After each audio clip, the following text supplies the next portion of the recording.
안녕하세요. 올해 부록의 나이가 되었고 신혼의 단꿈에 젖어 살고 있는 여성입니다. 김포와 부천을 오가며 회사를 관리하느라 여간 힘든 게 아니지만 그래도 요즘 최고로 행복합니다. 매출도 잘 나오고 조만간 확장 이전을 할 것 같아 마음이 들떠있기 때문이죠. 제가 이렇게 승승장구할 수 있었던 건 지금까지 해온 사업이 수완이 좋았던 것도 있지만 아마 제 인생의 전환점이 되었던 그 사건이 계기가 되지 않았나 싶어요.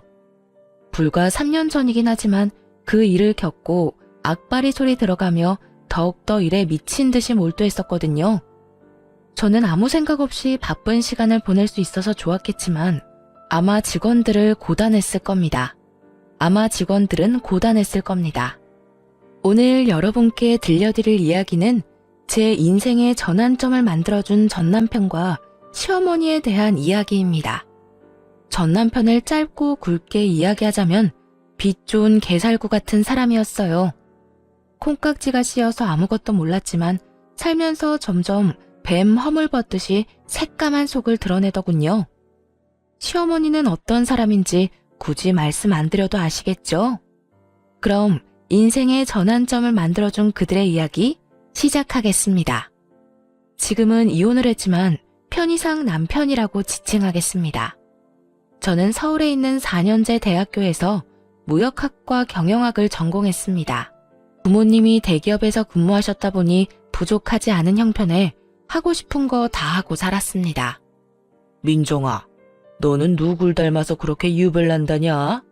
대학도 그 정도면 네가 골라서 취직할 수 있는데 왜 사서 고생을 하려 해? 아빠, 그래도 인생 살면서 하고 싶은 일 한 번쯤은 해봐야죠. 아버지도 젊었을 때 사고 많이 치셨다면서 할머니가 그러시던데?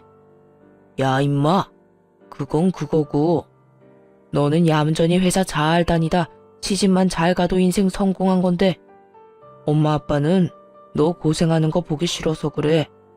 그러니 잔말 말고 다니던 대학 열심히 다니다 좋은 남자 만나서 결혼해. 전 그렇게 시시하게 살려고 태어난 거 아니에요. 아빠도 제 성격 아시잖아요. 한다면 하는 거. 자꾸 그렇게 속박하려 하시면 저 삐뚤어질 거예요.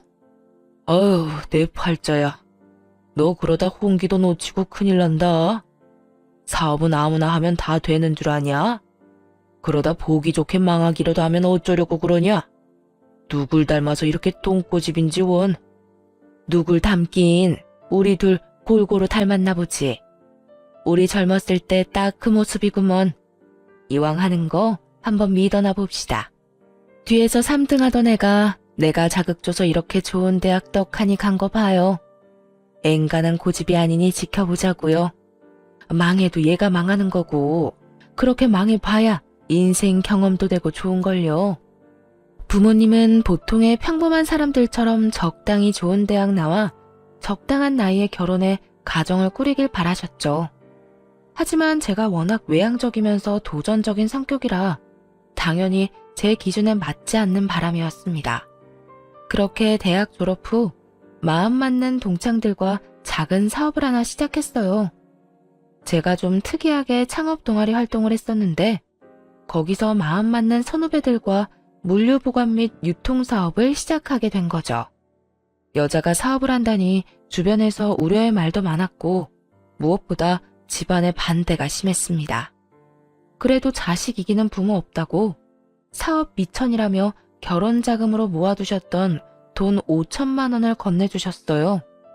제가 노력해서 성공한 모습을 보여드리면 되겠지 싶어 3년 동안 이리저리 발로 뛰며 일했고 그 결과 짧은 기간에 좋은 투자처도 얻고 여러 기업과 업무 협약도 맺으며 연매출 30억이 넘는 회사로 거듭나게 되었습니다. 솔직히 일반 회사 다니면서 연봉 1억 받기도 힘든데 연매출 30억이면 정말 대단한 거 아닌가요? 물론 모든 게 제 몫은 아니었지만 확실한 성과를 보여드리니 부모님이 정말 기특해 하셨습니다. 아참, 선배 지난번에 혈액원이랑 업무 협약 이야기 나온 건 어떻게 됐어? 물류보관 창고 새로 짓고 냉동고랑 냉장 시스템 새로 들인 보람이 있어야 할 텐데. 다행히 긍정적인 반응이더라. 거리가 가깝기도 하고 보관해주는 기간에 비해 가격도 저렴하다면서 내부 회의하고 연락해주겠대. 아마 좋은 소식이 들려오지 않을까 싶다. 와, 다행이다. 선배가 중간에서 고생 많았어. 그 계약 성사하면 대박인 건데. 말 나온 김에 오늘 곱창에 소주 어때? 나야 좋지. 오늘 일 마무리하고 바로 가자. 오래간만에 기름칠 하겠구만. 스스로 무언가를 일궈냈다는 것에 큰 흥미와 성취감을 느껴 사업에만 몰두하며 지내니 10년이라는 세월이 훌쩍 가더군요. 제 나이 35살이 되던 해 거래처 사장님의 소개로 남편을 만났습니다. 당시 남편은 물류센터에서 일하는 직원이었는데 성실하고 긍정적인 모습에 호감을 갖게 되었죠. 몇 번 만나 커피도 마시고 밥도 먹고 대화를 해보니 제 드센 성격도 다 받아줄 만큼 다정다감했고 푸근한 느낌이 들었어요. 그렇게 1년 정도 연애하다가 나이도 들고 하니 자연스레 결혼 이야기가 나왔습니다. 양가 부모님들 모시고 상견례도 무난히 치르고 주변에 많은 축하를 받으며 결혼식을 올렸어요. 회사 일이 워낙 바쁘다 보니 일본으로 4박 5일 일정으로 다녀오고 금방 업무를 봐야 했지만요. 아무튼 결혼 후 남편은 제가 운영하는 회사 직원으로 근무하게 되었습니다.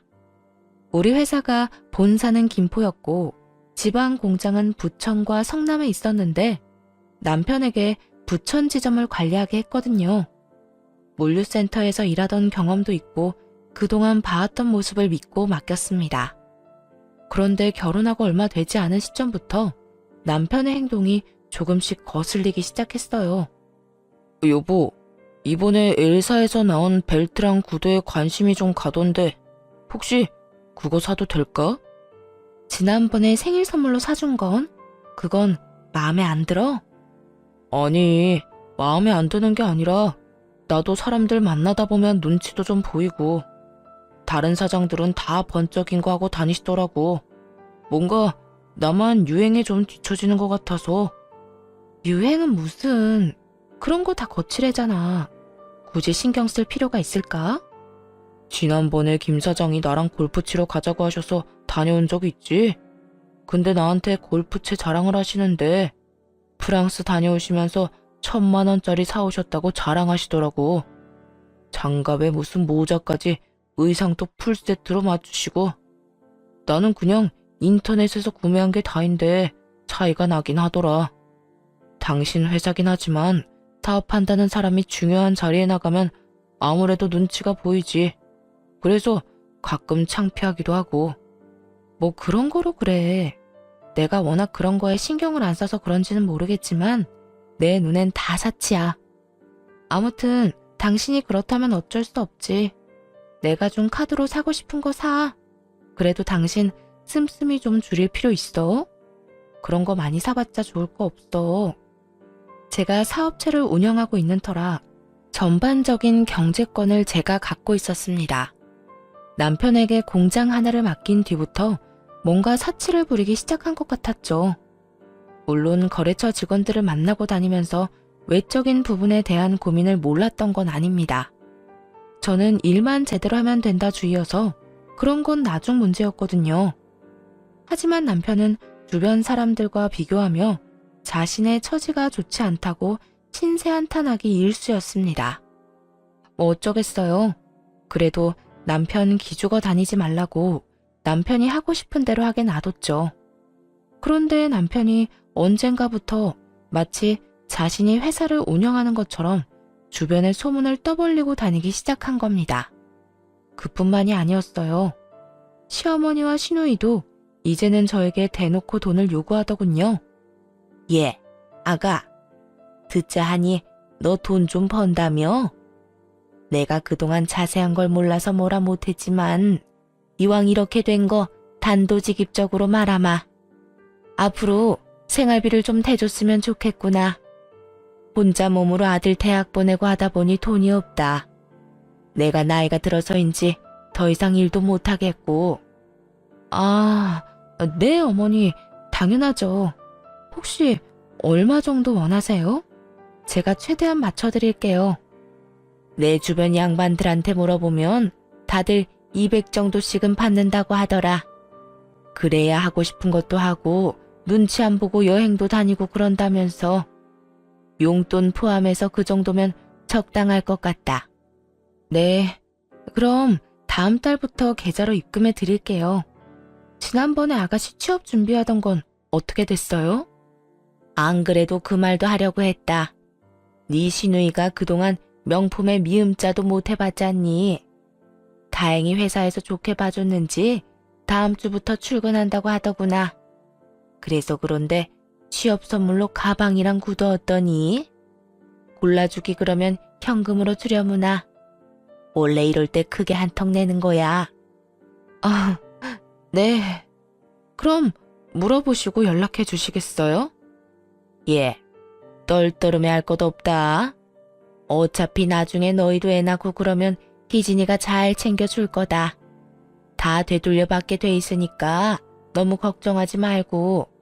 아니면 이왕 이렇게 된 거 이참에 경제권을 네 남편한테 넘기면 안 되냐?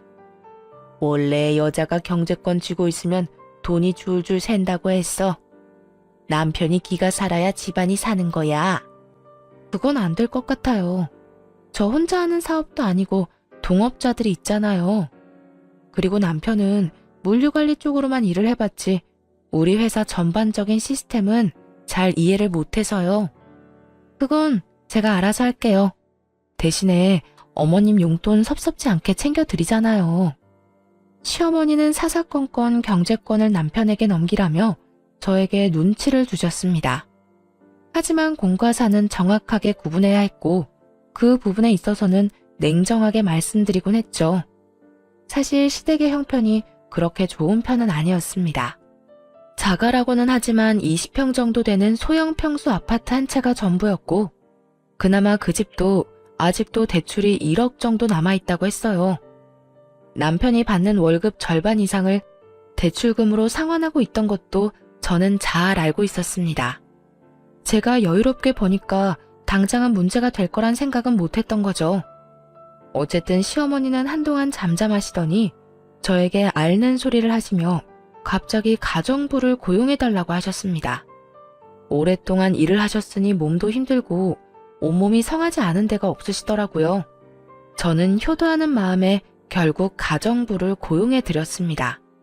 그런데 가정부로 고용된 이모님이 3개월 만에 그만둔다고 하시는 겁니다. 알고 보니 마치 부잣집 사모님이라도 된 듯 온갖 터제를 부리며 이모님에게 갑질을 했나 봐요. 그리고 제가 남편에게 준 카드를 가지고 시어머니가 사치를 부리기 시작했고요. 한 달에 500만 원 이상으로 씀씀이가 커지자 저는 안 되겠다 싶어 남편에게 일렀습니다.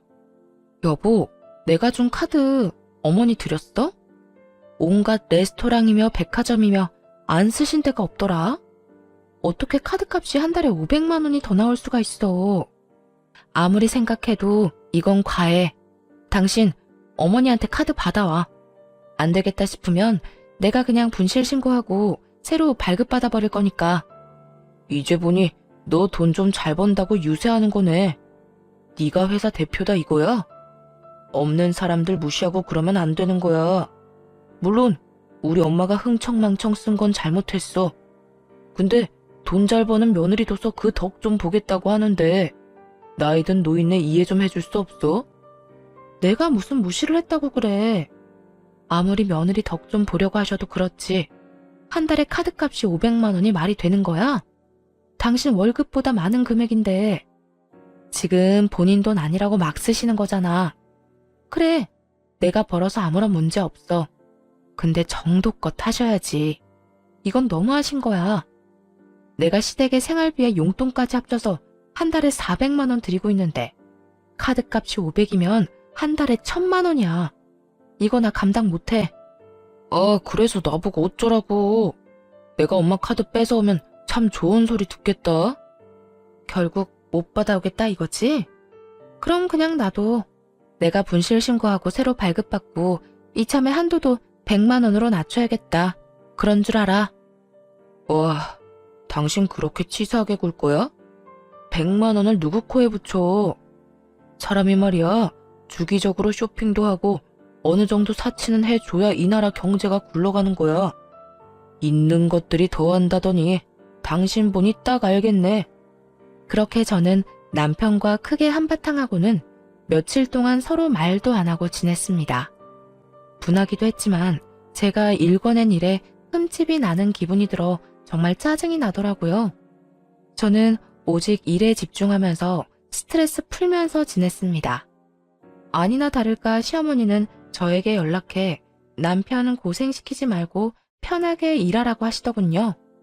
결혼 전에는 딸 같은 며느리, 부부 갈등은 없다며 세상 쿨한 척 다 하더니 자식 앞에서는 역시 시자인가 봅니다. 예, 너는 회사 대표라는 애가 일머리가 그렇게 없니? 사람 좀 더 고용하고 일 분배하면 더 잘 굴러갈 거 아니야? 그렇게 일에 파묻혀 사니까 아직 아이 소식이 없는 거야. 너희들 내일 모레면 40이다. 지금 낳아도 노산인데 도대체 언제 가지려고 그러는 거니? 너 혹시 몸에 무슨 문제 있니? 어머니, 저희 당분간 아이 가질 생각 없어요. 그리고 지금 둘이 사는 것만으로도 아주 행복해요. 이제 말씀드리는 거지만 남편이랑 저 딩크족으로 살기로 했어요. 딩크족? 그게 뭐냐? 쉬운 말로 해라. 말 그대로 아이 안 갖고 저희끼리 사는 거예요. 나중에라도 생각이 바뀌면 말씀드릴게요. 하지만 지금은 이대로가 좋네요. 남편도 동의한 내용이니 더 이상 아이 문제는 논하지 않았으면 합니다. 시어머니는 기가 막히셨는지 잔뜩 삐치셔서는 제 연락도 안 받고 저한테 연락도 안 하더라고요. 그렇게 한 달 정도의 시간이 흘렀을까요? 남동생이 갑작스레 교통사고를 당해 큰 수술을 받게 된 것입니다. 재활치료를 받아야 할 정도로 상태가 좋지 않았죠. 남동생은 결혼을 해서 아이들이 있는데 회사 출근도 못하고 병원에 꼼짝없이 1년 이상을 갇혀 지내야 하는 상황에 암담했습니다.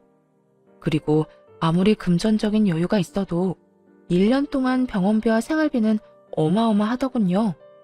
결국 남동생의 병원비와 생활비를 주기 위해 현금을 써야 해서 제 명의로 들어둔 적금을 해약해야 했습니다. 은행에 들러 이리저리 알아보니 정말 기가 막히더라고요. 3억 정도 들어있어야 할 통장에 잔고가 0원인 겁니다. 저는 바로 남편에게 전화해서 따졌습니다. 여보, 나 은행이거든? 동생 입원비랑 생활비 주려고 적금 든 거 해약하려고 하는데 이거 잔액이 왜 0원이야? 당신 내 돈 빼간 거야? 내 통장인데 돈은 왜 0원이지? 그게 말이지. 사실은 나도 따로 사업을 하고 싶어서 구상한 게 있었거든. 김 사장님이 전망 있는 상품이라고 국내 주식을 알려주셨는데 내가 거기에 투자 좀 했어. 뭐? 지금 나랑 장난하자는 거야? 어떻게 나랑 한마디 상의도 없이 함부로 내 돈을 써? 나도 남자야. 남자로 태어났으면 사업 한 번은 해봐야지. 당신도 버젓이 회사 운영하는데 나라고 못해? 그리고 그깟 돈 까짓것 다시 채워넣으면 그만이지. 되게 뭐라 그러네. 어차피 그 돈 우리 부부 위해서 쓰려고 했던 거 아니야? 부부는 일심동체라고 내가 좀 잘 돼보겠다는데 그 정도 돈은 투자해줄 수 있는 거잖아. 일심동체 좋아하네. 야, 이 양반아. 1,000만 원, 2천만 원도 아니고 자그마치 3억이야. 넌 그게 단순 돈 몇 푼으로 보이는 거니? 그거 내가 안 입고 안 먹고 아껴서 겨우 모은 돈인데 네가 뭔데 홀라당 날려먹는 거야? 그 주식 확실한 거야? 사업 구상? 어떤 사업을 하는 건데? 내가 지금 회사 운영하는 게 무슨 애들 장난 같아? 나도 3년 동안 잠도 못 자고 굶어가면서 고생해서 일군 회사야. 당신 믿고 지점까지 맡겼는데 돌아오는 게 이런 거면 난 당신한테 실망할 수밖에 없어. 앞으로 내 회사에서 쫓겨나고 싶으면 계속 이렇게 멋대로 굴어. 그냥은 안 넘어가. 진짜 치사하다 치사해. 남들은 마누라가 남편 기 살려주려고 애쓴다는데 어쩜 당신은 남편 기를 이렇게 죽이냐? 더럽고 치사하네 진짜. 한참을 남편에게 따지니 남편은 되려 저에게 치사하다며 잔뜩 화를 냈습니다. 도대체 뭐가 잘못된 것이 하나도 모르겠다는 눈치더라고요. 도대체 뭐가 잘못된 건지 하나도 모르겠다는 눈치더라고요. 저는 사업을 하면서 많은 돈을 벌고 있지만 절대 허투루 쓴 적 없어요. 일정한 금액을 정해두고 생활비로 쓰고 있고 휴지 한 장 아껴가며 한 푼 두 푼 모은 소중한 돈이거든요. 그런 돈을 마음대로 써버렸으니 얼마나 짜증이 날까요? 남편은 저에게 한 소리 듣더니 잔뜩 성질을 내며 집을 나가버렸습니다. 그런데 몇 시간 뒤 시어머니한테 연락이 왔습니다. 다른 데도 아니고 시댁에 가서 오늘 있었던 일 전부 시어머니한테 모든 상황을 일러 바쳤나 봅니다. 예, 너 정말 안 되겠구나. 우리 아들한테 뭐라고 했길래 애가 이렇게 잔뜩 화가 났어. 어머니, 제가 일하면서 평생 모아둔 적금 3억을요. 그이가 홀라당 다 까먹었거든요. 아무 말도 없이 써버렸다니까요. 그래도 그렇지. 너는 남편한테 할 말 못할 말 구분도 못하냐? 이럴 거면 결혼은 왜 했어? 사람이 실수도 하고 그러는 거지. 그리고 너도 사업해서 잘 알잖냐. 돈이야 다시 채워넣으면 그만이잖아. 이번에 제 남동생 크게 다쳐서 병원비 많이 들었다고요. 사업도 맨날 안정적인 게 아니잖아요. 아무것도 모르시면서 제발 그이만 두둔하지 마시라고요. 어이가 없구나. 너 지금 나한테 따지는 거니? 그리고 지금 돈 번다고 유세 떠는 거야 뭐야? 어머니, 좀 착각하시는 건데요. 사업하는 사람이라고 하셨죠? 사업하는 사람은 10원, 아니 1원 단위 하나까지 다 정확하게 계산해야 하는데 어디 한번 따져볼까요? 네? 참, 내가 살다 며느리한테 이딴 취급을 받을 줄은 꿈에도 몰랐다. 너 그렇게 돈 좀 갖고 있으면 뭐라도 되는 줄 아나 본데? 싹수 없게 대할 거면 우리 아들이랑 이혼해라. 나도 네 얼굴 보기 싫다. 어머니, 말씀 가려서 하세요. 저도 참는데 한계가 있다고요. 제가 조목조목 따지자 두둔하던 시어머니는 아무 말도 못하시더니 제 남동생을 걸고 넘어지더군요. 입에 담지도 못할 악담을 퍼부어대시며 온갖 욕을 하셨습니다. 그 뒤로 저는 안 되겠다 싶어 시댁과 거리를 두고 살기로 했어요. 남편은 3일 동안 시댁에서 먹고 자고 하더니 쭈뼛쭈뼛 신혼집으로 돌아왔습니다. 그런 남편에게 한 번만 더 금전적인 문제를 일으키면 바로 이혼이라고 못 박아두었어요. 남동생은 수술을 끝내고 열심히 재활치료를 받았습니다. 걷지 못할 수도 있는 상황이었지만 결국 극복해냈고 조금씩 회복하게 되었죠. 다리에 보조기를 차고 있어야 했지만 다시 회사에 근무할 수 있을 정도로 건강을 되찾았습니다. 어느 정도 시간이 지나고 회사의 재정 상태를 점검하게 됐습니다. 1년에 한 번 정도 분야를 나눠서 전체적인 점검을 실시하는데 최근에 돈 문제도 있고 재정 분야에 좀 더 집중했어요. 표면적으로는 아무런 문제가 없지만 자꾸 금액도 안 맞고 매출 대비 배송된 물건도 적거나 없더라고요. 특히 남편이 관리하던 지점에 뭔가 석연찮은 부분을 발견했습니다. 며칠 밤을 새우며 서류를 일일이 대조해보고 몇 번이고 직접 눈으로 확인했는데 믿지 못할 결과가 나오더군요. 알고 보니 남편이 알게 모르게 회사 돈을 횡령하고 있었고 거기에 시어머니도 가담한 사실을 알게 되었습니다. 가뜩이나 사치가 심했던 두 사람은 회사 돈으로 명품이나 고급 레스토랑에 다니며 온갖 사치를 부리고 있었어요. 남편이 교묘하게 영수증 처리를 하는 바람에 티가 나지 않았던 겁니다. 심지어 남편은 온라인 도박에 빠져 이미 몇 천만 원을 탕신한 뒤였죠. 어이가 없는 상황에 그대로 시댁으로 갔습니다. 남편과 시어머니는 한가롭게 TV를 보며 안주까지 차려 술 한잔하고 있더라고요. 저는 그 두 사람 얼굴에 장부와 횡령 증거를 내던지며 소리쳤습니다. 어머니, 저 다 알고 왔어요. 이거 보시고 딴 말씀 못 하시겠죠? 정확히 어머니는 3천만 원, 저 사람은 1억 2천만 원, 정확히 1억 5천만 원이네요. 당장 제 돈 돌려주세요. 다짜고짜 쳐들어와서 이게 뭐 하는 짓이야? 그리고 내가 엄마한테 용돈 좀 드린 것 가지고 너무한 거 아니야? 영수증 처리 다 했는데 뭐가 문제야? 넌 회사 돈으로 어머니 용돈 챙겨드리니? 네가 가진 돈으로 드려야 하는 게 맞지. 이게 어디 겁도 없이 내 돈도 모자라 회사 돈에도 손을 대? 너 내가 한 번만 더 돈 문제 일으키면 가만 안 둔다고 했지? 세아가 너도 참 너무하는구나. 어차피 나 죽으면 지금 내가 가진 거 다 물려주고 죽을 텐데 너 정말 야박한 거 아니냐? 어쩜 애가 그렇게 인색해? 우리 가족 아니니? 가족도 가족 나름이죠. 이게 무슨 가족이에요? 그리고 어머니가 가진 게 뭐가 있으시다고. 제가 매달 용돈 생활비 다 드리고 심지어 제 카드 지난번에 재발급 받은 것도 다시 뺏어가서 한도 꽉 채워서 쓰시잖아요. 도대체 뭐가 야박하다고 그러시는 거예요? 뭐가 너무한 거냐고요. 엄마한테 큰 소리 치지 마. 당신 정말 질린다. 질리는 건 나지. 당장 이번 주 내로 돈 안 돌려주면 변호사 대동해서 법적으로 대응할 거니까 그렇게 하라. 돈 앞에선 가족이고 뭐고 없어. 더군다나 이해 못할 정도로 뒷돈까지 챙긴 마당에 난 이상 봐주지 않을 거야. 각오하는 게 좋을 거야. 변호사를 선임하던 뭘 하던 알아서 해. 난 분명히 말했다. 이번 주까지 그대로 돌려놔. 저는 그대로 시댁을 나와버렸습니다. 뒤에서 어찌나 빽빽거리며 소리를 질러대는지 귀가 다 아프더군요. 시댁을 나온 뒤 미리 연락해둔 변호사 사무실에 찾아갔습니다. 남편과 시어머니 행위는 공금 횡령에 해당하기 때문에 관련 증거가 명확해야 했어요. 저는 은행에서 돈의 출처였던 회사명의 계좌와 사용 내역, 세무사를 통해 사용한 공식적으로 사용된 회사 자금 내역, 그 둘을 비교해 어긋난 부분, 남편과 시어머니의 계좌 내역을 모두 증거로 제출했습니다. 남편이 영수증 처리를 했다는 내역과 일치하지 않는 부분 또한 증거로 제출했어요.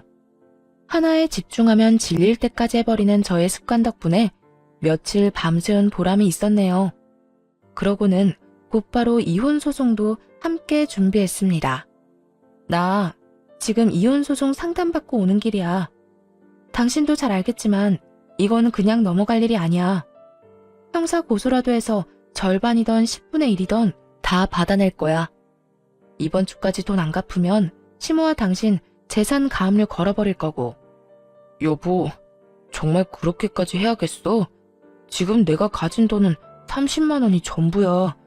일단 이거라도 받고 나머지는 내가 천천히 갚으면 안 될까? 5년만 시간을 줘. 내가 어떻게 해서든 돈 마련해서 갚을게. 응? 그러니 제발 한 번만 봐주라. 그리고 이혼이라니. 내가 당신 얼마나 사랑하는지 알잖아. 나를 사랑한다고? 그래서 그렇게 뒤에서 많이 해먹었니? 너 지금 돈 갚아 나간다고 했지? 네 말에 책임을 져야 할 거야. 딱 한 달 시간 줄 거야. 그 안에 원상복구 안 해놓으면 지금 한 말까지 증거로 싸잡아 제출할 거야. 1억 5천을 어떻게 한 달 만에 마련해. 그냥 봐줘. 어? 잘못했어. 제가 정말 행동을 취하니 남편은 발등에 불이 떨어졌는지 울며 불며 매달리기 시작했습니다. 당연히 그 모든 대화를 녹음해두었죠.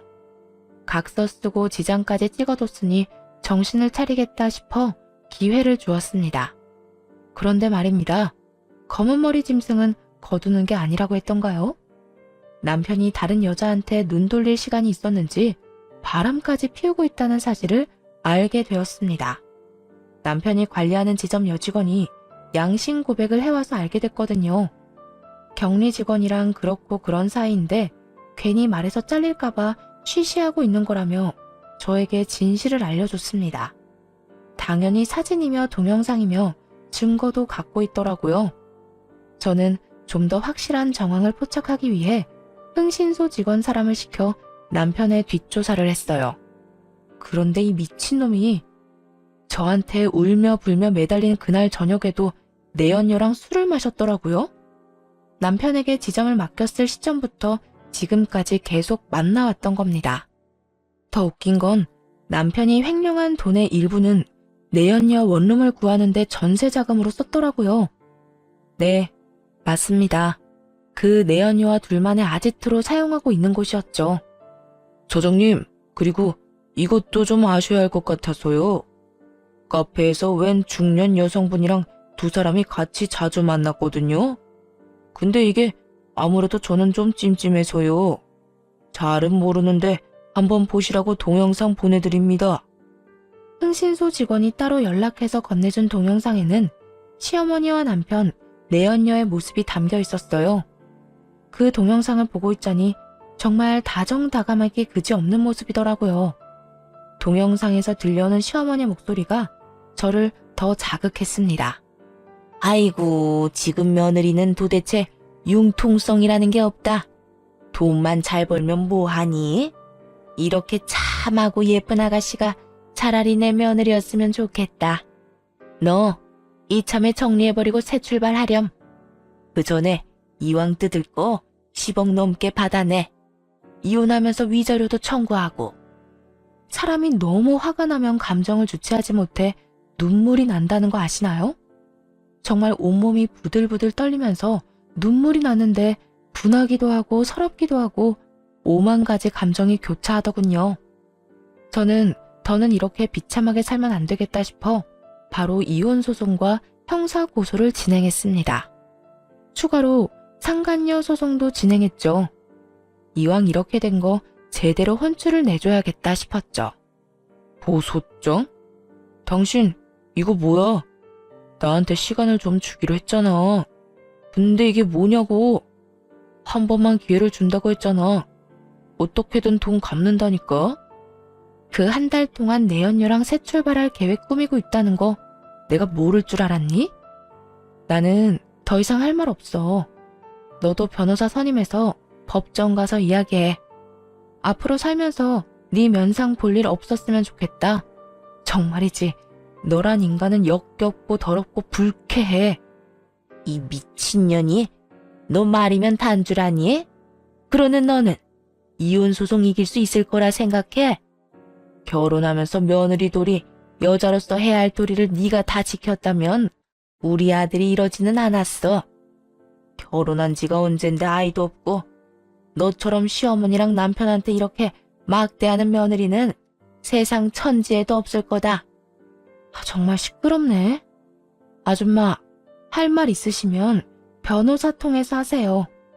아, 변호사 구할 돈도 없지? 뭐? 인연이 이제야 본색을 드러내는구나. 그렇게 저는 이혼 소송과 형사고소, 상간녀 소송을 진행하게 되었습니다. 남편은 모든 게 오해라며 저를 다시 구워 삶으려 했어요. 저는 뒷조사에서 찍은 사진, 동영상, 모든 증거를 보여주었습니다. 너 내 뒷조사까지 한 거야?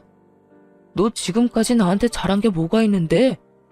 애초에 결혼하면서 매일 나 무시한 거 아니야? 여자 주제에 돈 잘 번다고 사람 무시할 땐 언제고? 내가 잘한 게 없다고? 그래. 네 기준에서는 그렇게 생각할 수도 있겠다. 그래도 적어도 이거 하나는 기억해. 네가 결혼해서 쓴 돈, 그거 다 내 돈이잖아. 너 월급도 누가 줘? 내가 주지? 끝까지 돈. 진짜 너 같은 여자는 한 트럭을 갖다 줘도 질릴 거야. 너무 싫어. 누가 할 소린데? 내일 모레 40이면 제발 철 좀 들어. 이 덜 떨어진 새끼야. 내가 인생에서 가장 후회하는 게 뭔지 알아? 너 같은 거지랑 결혼해서 시간 허비한 거랑 돈 낭비한 거야. 너만 아니었으면 내 인생 이렇게 되지도 않았어. 그래, 내가 나쁜 놈이지. 그래, 내가 나쁜 놈이다. 그걸 이제 알았니? 넌 제정신 아니야. 아무래도 깜빵에 들어갔다 나와야겠다. 너랑 너희 엄마 조용히 손잡고 들어갔다 몇 년 반성하고 나와. 그래, 해볼 테면 해봐. 나도 너 고소해버릴 거야. 너 지금 내 뒷조사하고 다닌 거 이거 명예훼손이거든? 너도 콩밥 좀 먹어봐. 남편의 적반하장의 태도에 코웃음을 좀 쳤더니 저를 명예훼손죄로 고소하겠다더군요. 당연히 남편이 고소한 건 터무니없는 말뿐이어서 아무 일도 일어나지 않았고 저는 모든 소송에서 승소했고 위자료로 3천만 원을 받았습니다. 그리고 남편과 시모가 횡령한 회사 돈은 10년에 걸쳐 갚으라는 법원의 판결이 있었죠. 매달 125만 원씩 10년 동안 갚아야 하는데 단 한 번이라도 늦거나 입금이 늦어지면 바로 법적 조치해 버릴 겁니다. 솔직히 더러운 돈 안 받아도 그만이었지만 저와 다른 동료들이 피땀 흘려 일궈낸 회사 돈이기 때문에 안 받을 순 없겠더라고요. 모든 일이 마무리되고 결국 남편을 신혼집에서 내쫓았습니다. 남편이 회사를 운영하는 줄 알았던 내연녀는 아무것도 없는 거지 남편을 만났고요. 저는 이삿짐 센터를 불러 남편의 흔적이 조금이라도 있던 더러운 물건은 모조리 포장해서 시댁으로 보내버렸습니다. 그 뒤로 남편은 돈 갚을 능력이 되지 않아 결국 공금 횡령 혐의로 징역 2년을 선고받고 구치소에 수감되었습니다. 제 돈으로 온갖 사치를 부리던 시모는 하나 남은 자금줄이 끊기니 그대로 주저앉으시더군요. 나이가 있다는 이유로 집행유예가 선고되었고 한 푼이라도 마련해야 한다며 건물 청소 일을 시작했어요.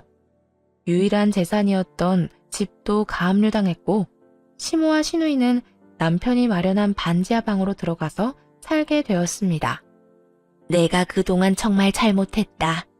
시누이 곧 결혼도 해야 하는데 그때까지만 봐주면 안 되겠니? 우리가 무슨 힘이 있다고. 제발 얘 시집만 무사히 보내고 내가 어떻게든 나머지 돈은 마련할 테니까 한 번만 봐주라. 응? 그렇게는 못하겠는데요. 시누이랑 결혼하려는 그 남자도 참 불쌍하네요. 처가 될 집이 사기꾼 거지 집안인 것도 모르고 저는 법원 판결 나온 대로 할 겁니다. 받을 생각도 없어요.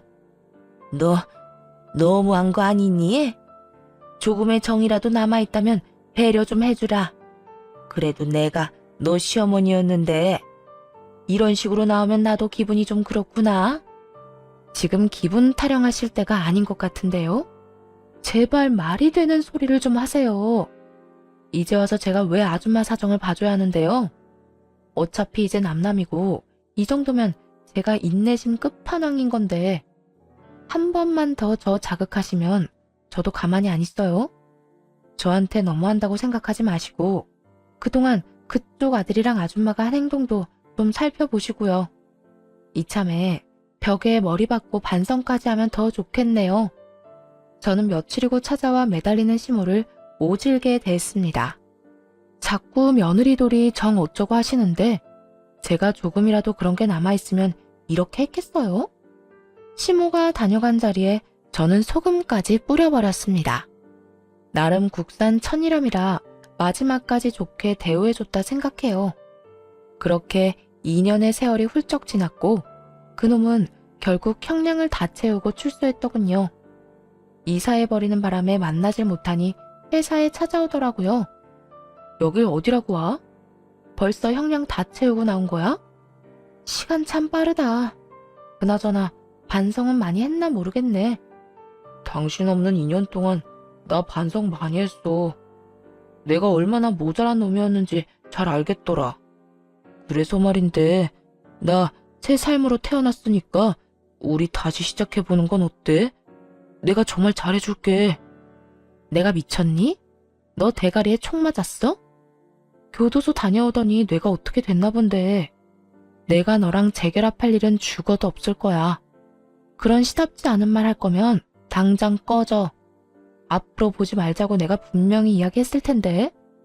지금 경찰 불러서 스토킹으로 한 번 더 콩밥 먹여줘? 그러지 말고 내 이야기 좀 들어봐. 내가 널 얼마나 보고 싶어 한 줄 알아? 내가 너한테 접견 신청을 얼마나 많이 했는데 그걸 다 거절해? 내게 변명할 기회는 줘야지. 지금 뭐라고 했니? 변명? 하당치도 않아. 내가 이미 기회는 여러 번 준 걸로 아는데 내가 마지막이다 생각했을 그날도 너는 그년이랑 놀아나면서 시시덕거렸어. 잊었니? 같이 웃고 떠들 땐 좋았지? 그런데 어쩌냐? 너 아무것도 없는 개털이잖아. 내가 누구 때문에 이렇게 된 건데 이게 다 너를 사랑해서야. 네가 어떻게 나한테 이래? 어디서 개가 짖니? 정신이라도 차렸으면 불쌍해서 밥값이라도 쥐어보내려 했는데 에라 아깝다. 넌 그냥 조용히 꺼져. 밥값도 아깝게 하는 재주가 있네. 다시는 보지 말자. 그놈은 자기가 많이 반성했다며 다시 잘해보자고 헛소리를 짓거리는데 경찰 불러 내쫓아 버렸습니다. 그러고는 바로 접근 금지, 통신 제한, 주소록 열람 제한을 걸어버렸어요. 정말 끈질겨도 이렇게 끈질길 수가 없었습니다. 정말 기생충이 따로 없었죠. 그렇게 한동안 잠잠하더니 아예 연락이 끊겨버렸습니다. 지금까지 아무런 소식을 들을 수 없었죠. 그저 통장에 매달 찍히는 125만 원이라는 금액을 보고 어딘가에서 잘 살아있구나 싶어요. 저는 어느 정도 마음을 추스른 뒤 회사 일에 몰두하며 지내고 있습니다. 그러다 제 밑바닥까지 모두 지켜본 회사 동료와 좋은 감정으로 지내다 얼마 전에 혼인신고를 했어요.